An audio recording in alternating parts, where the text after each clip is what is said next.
Hi. Hello. It's me. Um, you know, came again. Your average family-friendly YouTuber. Okay, let's be serious. Hi, I'm back from a long break. I actually gained more subscribers when I was gone, which is weird because, like, well, let me take my hair out. I went on break and people like subscribed to me and I was like, this is crazy, y'all. But yeah, that happened, and the reason I went on break is because some stuff happened to me. I'm not gonna talk about it right now. It's kind of personal. But some stuff happened to me that I wasn't able to upload. I was able to upload short, funny videos, but I wasn't I wasn't able to upload anything, something like this. Which, by the way, this is my first time uploading a video like this to talk about this. So a few announcements before we start.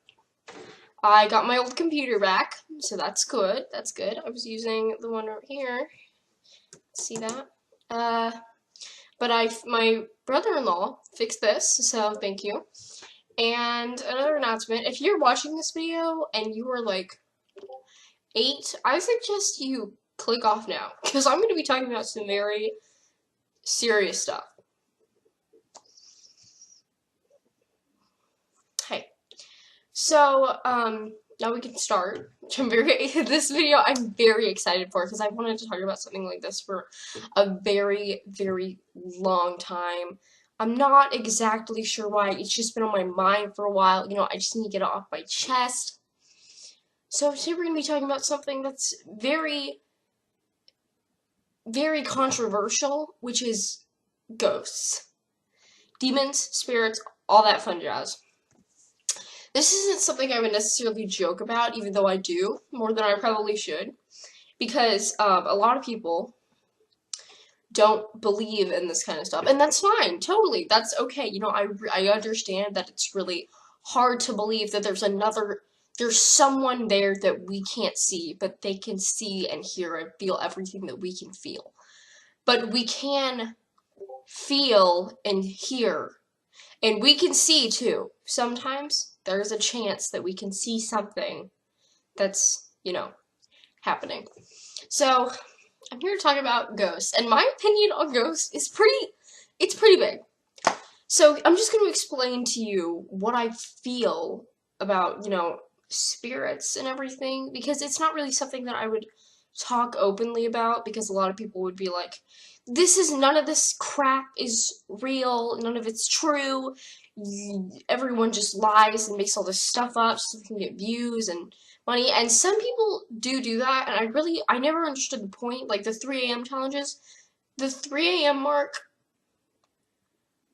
some of it I believe of it, and some of it I don't. Stuff that is real, though, if you go watch Shane Dawson's Queen Mary or Stanley Hotel video, now that's real. Okay, and let me explain why. You're probably wondering, like, it's all the same. It's not. It's not all the same thing. But it's not necessarily something that people would agree on. Now, the reason I believe in this kind of stuff is because I've seen, heard, and felt things that didn't feel human, if that makes any sense. One time I was actually, I lived in a room over there, and I switched to move over here because there was something non-human living in my closet. And I don't know what it was, I don't know why I felt I needed to move into this room, but I did, because it didn't feel right. There was stuff moving around in my closet. I would hear knocks on the door almost every night. I would hear clothes moving around I didn't know what was going on, but something was going on. I actually had an experience. One time I was leaving from church, and this might not be true. I could have left it open on accident and didn't remember, but I came back and my closet was just wide open. It was like an ear-to-ear smile from Phil Swift. It was just wide open.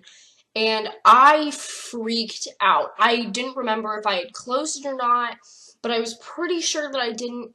And I'm going back and I'm like trying to remember, but I'm pretty sure I didn't close it. But I just can't remember if I left it like why it was open, like very open, and I just can't remember if I left it like that.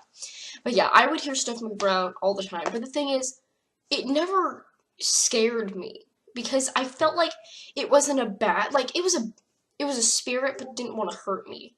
Because I felt like it just needed company and stuff. I don't know, but I didn't move out because I just felt, I had company, so it was fine.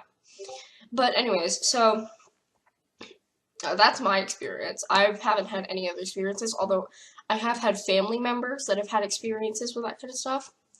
My aunt, she actually had one experience one time. It was a house I don't remember where it was, but it was a house that my mom would go in. I think this was before I was born. My aunt told me this and my sister. So, in the house, there was a guy that was murdered, and I don't remember. He might have killed his wife and then killed himself or something. Maybe I don't remember what she told me exactly, but I know there was a guy that I think he got shot. So she told me, my aunt and my sister told me that one night they were sleeping upstairs in the master bedroom, and they didn't have like an actual bed. They were sleeping on a mattress on the floor. And my sister, she was sleeping next to my aunt, and she had her eyes closed, she was fine. And a second later, they just started hearing footsteps run right around the bed. And she told me that. I got the chills, man. I was, whoa, what? This is not, So when she told me that, I was like, are you serious? She was like, yes, I'm not even kidding. And then my mom told me a few days ago, actually, that in that house, someone did die. But something would happen. Every time my mom would go up there, she would feel something that just was not right. Like something was off, something was incorrect up there. I don't know what it was. She just would not feel okay. So she would always sleep downstairs because upstairs did not feel the right place. So actually, my aunt had another experience where they were watching TV. Well, actually, no, they weren't. The TV was turned off. I'm sorry, and it just turned on. I don't know. My mom told me the TV would turn off and on by itself. They would hear weird noises like banging, and it was scary. It was like lights would turn on. It was when I heard about it, I was quaking, bro. Like I was scared. But another thing about it was that they would just hear so many paranormal noises. And like the thing is, so you know how in like scary movies, like maybe paranormal activity, people get lifted off of their bed. Let's be realistic. None of that ever happens. I mean, like we all know it's happened before, and it can happen, but it just doesn't because it's not like normal. I mean, like when people use Ouija boards, they'll get answers, but it's never, you get possessed and your body starts lifting and you're just flying and then there's like blood everywhere. None of that stuff ever happens. Because let's be realistic here, it won't. Unless you're like the devil himself. So I've been doing a lot of research lately. Actually, this right here. This is my paranormal studies book. I've been doing a lot of research in here. And one of the main things I've been working on right now is the Queen Mary ship. And if you guys don't know what the Queen Mary ship is, it was I'm gonna go ahead and read this to you. Let's go look at a little bit of fun facts, It was, the Queen Mary was built on September 26th of 1934 in Clydebank, Scotland. It's built in Scotland, so that's pretty interesting. Um, it was basically just a ship that was, I think it was wider than the Titanic, maybe. And here's some facts. I don't really have that much, like, actual research on it. It's just, like, mostly ghost stuff. I don't have any, like, how it was built, who built it, I don't care about any of that. I just care about the spooky stuff. So, the most haunted room in the Queen Mary is actually Stateroom B340. Stateroom B340 has a large volume of recorded paranormal activity with many stories of haunted encounters noted in the ship's logs. Guests have complained that someone has knocked on the door in the middle of the night. There have also been complaints of the bathroom lights turning on and on by themselves and the sink faucet turning off and on by itself. The sink faucet, I've heard that one actually happened. I actually watched a video of people staying overnight in B340 and the faucet turned on right as they were about to leave. This is my favorite room. The isolation room. Now, or isolation wards, as most people would call it. The isolation wards were an area where passengers or crew members would go to be isolated from others if they had a disease or a sickness. There's actually a list of people who have died on the ships. 56 that they know of did not make it. One of them was an 18-year-old crewman, John Peter, I'm pretty sure that's how you say it. He was accidentally crushed in door number 13 of an engine drill. He was trying to slide past it, but he didn't really calculate how well he could slide through it, and he actually almost got split in half. And I think they had a nickname for him, Half Man Larry or something like that, maybe. But yeah, he was accidentally crushed in door number 13 of an engine drill during a routine drill in 1966. And that's actually one of my favorite, like, stories that they tell, because that one is so interesting. I've heard, like, they've talked about how, this lady, actually, I heard a story. She was walking up the stairs, and I think she was somewhere in the engine room, and she turned around, and there was a man right there, because I think she just felt his presence, so she turned around and he was standing there. So she moved to the side to, let him get past, and when she looked back, there was no one there. And that's enough to make me believe that there's something else, There's just something that we don't understand, but it's real. The fact that there is people who have passed on and can come back through that, I guess you could veil, that's insane. Like, that is absolutely incredible. People can come back. Angry spirits can haunt us for as long as we live. That's the scariest part. People who mess with Ouija boards, the moment they put their hands on the planchette, that will change their lives forever, in my opinion. Because you realize you're talking to another human being that was here, but they've passed on. There's someone, you can't see them. They're right there, and you can't see them. Do you realize how insane that is? You're talking to someone who's not alive anymore. That's incredible. And I mean, there are good spirits, okay? There are the most amazing spirits that can help you through your life. And there are people who were actually sent by Satan himself to just screw up the whole thing. I actually heard a story of a guy, and he got up to get to the bathroom in the middle of the night, or actually, I think he went downstairs, and he has, like, a hallway. So he opens his door, and there's a white orb flying in, like, circles in his hallway. So he backs up, and he goes back into his room, and he's, like, freaking out. I would freak out. If I saw that, I'm done. I would just cuddle up in my covers right there. I'd be like, alright, this is it. But, something like this, if that ever happened to me, I think I would be fascinated, but at the same time, absolutely petrified, because, I just saw a white orb flying around in my home.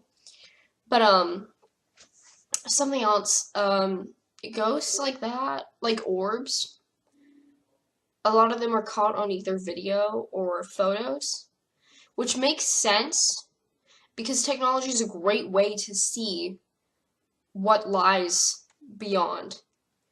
Night vision cameras and um like those free ghost hunting apps, those are scams, rip-offs, those aren't real. But stuff like Snapchat filters, that's a great way to catch ghosts. Okay? You can just use that dog filter. Oh my gosh, that's insane. Um but yeah, it's very real. I don't think it's something to, mess around with, and a lot of people do.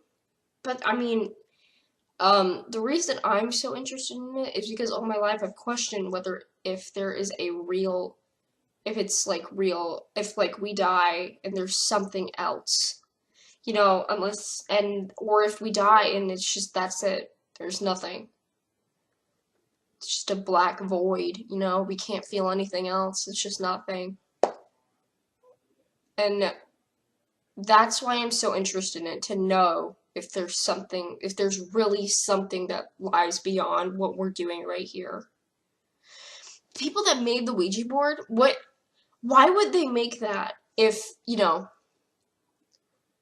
why would they make something so useless if there wasn't something else? They wouldn't, right? And I mean, like, and don't get me wrong, heaven's pretty cool too. Because, like, I want to go there, I don't want to go to hell. I don't want to be burned alive.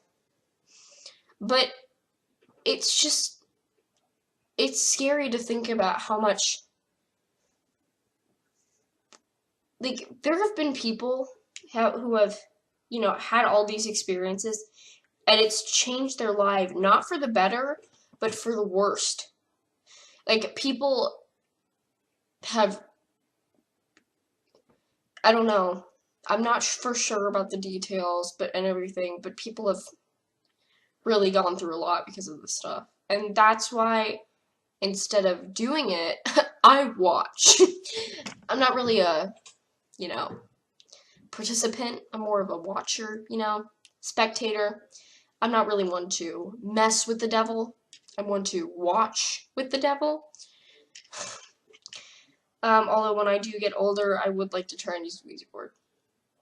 That's something that I would like to do. But I know the minute I put my hands on that planchette, my life's gonna change. And I know that for a fact. Because a lot of the stuff seems fake and dumb, but I know there's something else. There has to be something else. It just wouldn't, that's not it. That's just not, that's not it. And that's my opinion. That's my perspective on this kind of stuff. I don't think it's something to mess around with. This is not it, guys. This is not the end. When we die, there's got to be something else, right? There's got to be something.